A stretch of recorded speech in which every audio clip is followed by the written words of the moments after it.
Yani bugün so'zlaydiganimiz qoidasiz fe'llar. Biz burunmuş o'tgan zaman, putgan zamanning qoidalik fe'llarninki yasash qoidasini o'rgangandik. Ularning qoidalik fe'llar deb atalish sabab shu, ularni ma'lum bir qoidaga tushirib yasag'ili oldu. Yani o qoida soft ketchup qoidasi uchun. Lekin yani bir turkum jiqqidi fe'llar bor. U fe'llar biz o'rgangan o qoidaga asla tushmaydi. Hem bir çatak yeri munda türlük fe'llar qoidasiz fe'llarga tava ya munda türlük fe'llar qoidalik fe'lda bir fe'l qarablı bilgili bo'lmaydi uchun. Şuna hem bundan keyin har qanday bir fe'lni o'rgangan vaqtinglarda mos holda uningki shu har qaysi zamon shakllarini, shaxs shakllarini mos holda o'rganib olishinglar kerak. Ondan sizlar shu o'rgangan vaqtda qarab, ha bu qoidaga tushadi ekan, qoidaga bilgan, bu qoidaga tushmaydigan, qoidasiz ekan deb bilalaysiz. Bugün şu biz hazır qoidasiz fe'llar undasa qandaroq shaklda yasaladi, mushuni bir bilib baqish uchun bu darsni tayyorladim. Bu darsni faqat anglab qo'ysanglar bo'ldi, bir alayda hozircha yodlash va yoki mashq ishlashning hojati yo'q, lekin qoidasiz fe'llar mushundaroq yasalgan deb bilib qolsanglar bo'ldi. Ana bular qanday yasaldi deganda, masalan, birinchi xil ahvol ba'zi fe'llarniki o'tgan zamon shakli qoidalik bo'ldi, lekin putgan zamon shakli u qoidaga tushmaydi.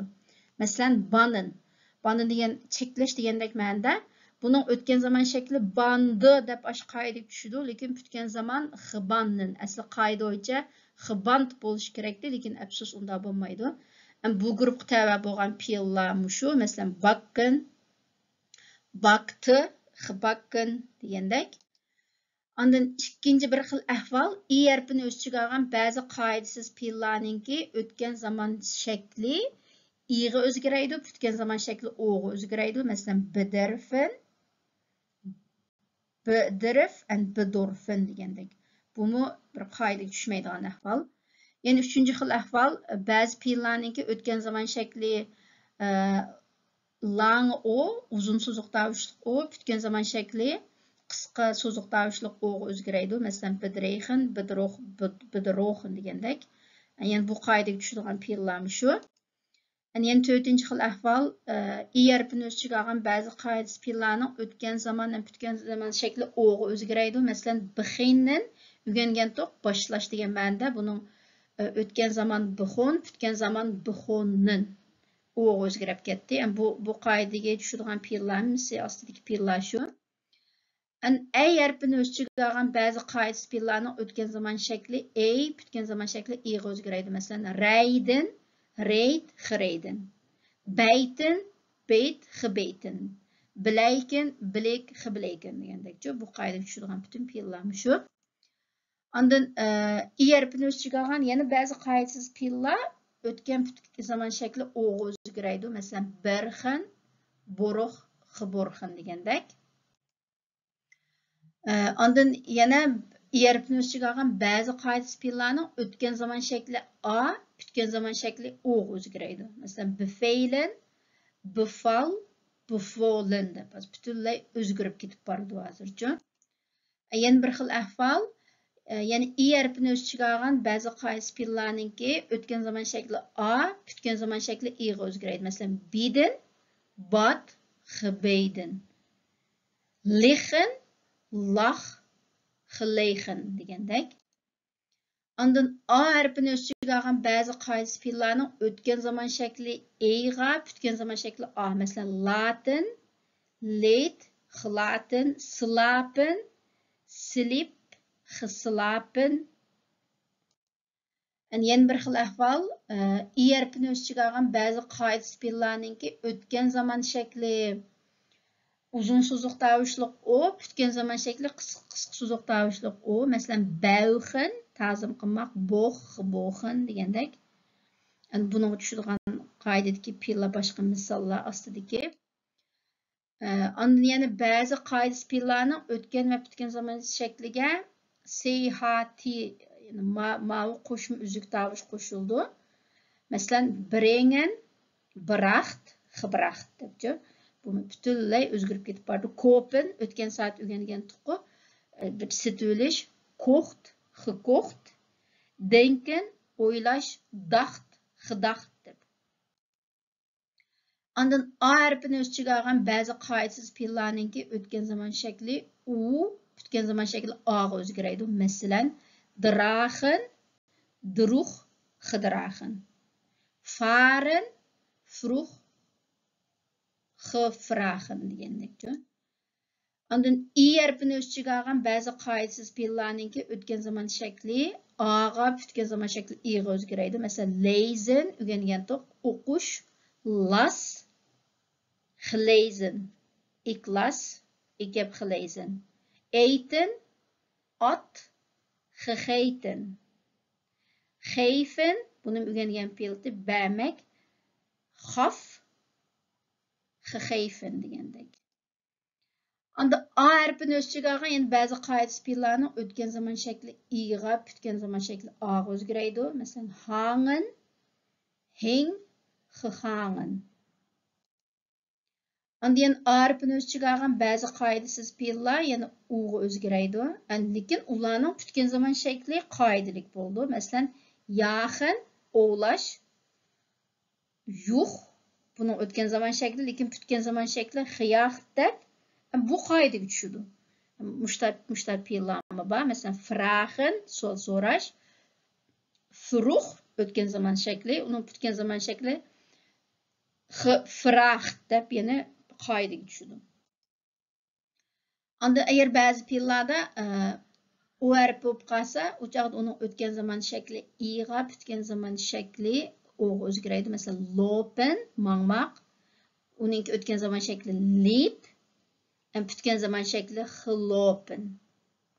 Roepen, birisini chaqirmoq, to'g'lamoq, riep, o'tgan zaman shakli geroepen, o'tgan zaman shakli. Ondan ba'zi fe'illarning o'tgan zaman shakliga t qo'shimchasi qo'shildi. Masalan, muten, bu fe'ilni ayrim o'rganib o'tamiz. Cho'qim lozim degan ma'noda buni o'tgan zaman shakli must, ya'ni st qo'shimchasi qo'shildi. And weten, bilmek, uning o'tgan zaman shakli wist degandek. Eng oxirgi bir ahvol, andan I zarfini o'z ichiga olgan ba'zi qoidasiz fe'illarning o'tgan zaman shakli or, o'tgan zaman shakli yani o'tgan zaman shakli or deb uzun so'ziq tovushli or, o'tgan zaman shakli qisqa so'ziq tovushli orga o'zgaradi. Masalan, verlesen, yo'qotib qo'ymoq, verlor, yo'qotdi, verloren, yo'qotdi degandekchi. Qisqasi, sizlar ko'rgandek, bu qoidasiz fe'illar shunday bir qoidasizki, har xil shaklda o'zgaradi. Ba'zida o'tgan zaman shakli qoidaga tushsa, o'tgan zaman shakli qoidaga tushmaydi. Ba'zida o'tgan zaman shakli qoidaga tushsa, o'tgan zaman shakli qoidaga tushmaydi.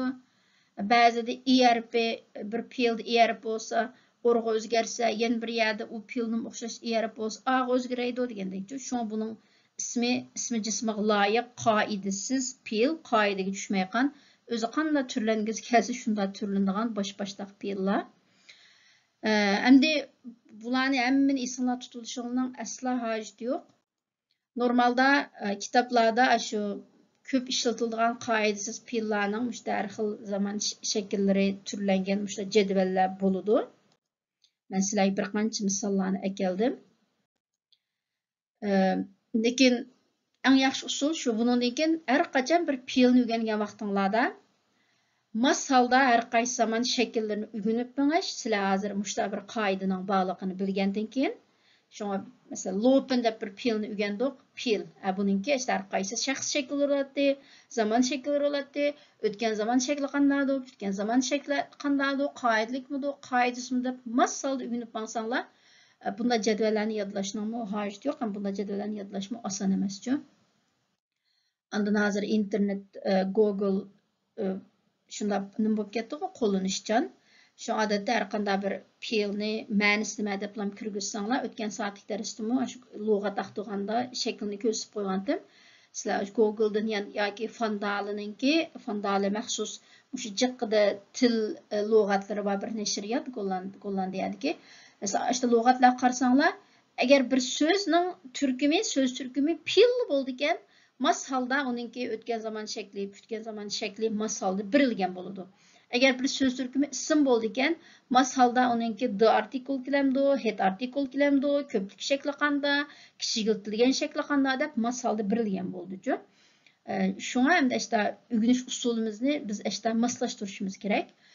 Mushunda yaxshi ügünüş usulini egallab o'rgangan vaqtida inshaalloh bu fe'llarni asosda ügünüş jarayonida, qo'llanish jarayonida, anglash jarayonida, ishlatish jarayonida bilib qolamiz. Shaxsan men bu hamma fe'llarninki unda o'tgan zaman shaklini hammani bilib ketmayman. Ba'zida işte ishkilinib qolgan vaqtimda shapida lug'at qarayman yoki Google'dan aqtirman degandekchi.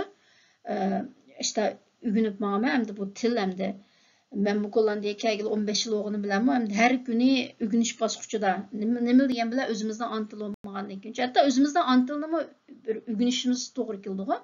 Gerçi Uyg'ur tili kichigimizdan tortib tug'ilib cho'ng bo'lgan til bo'lsa-mu, lekin uni to'xtamay ügünüp turishimizga to'g'ri keldi. Qisqasi shu qoidasiz fe'llar to'g'risida so'zlaydigan mazmun shunchalik. Buni darsning beshi degandek qoidasiz fe'llar mushta bo'ldi ekanda, mushta shaklda yasaldi ekanda, shunga deb bilib qolsanglar bo'ldi.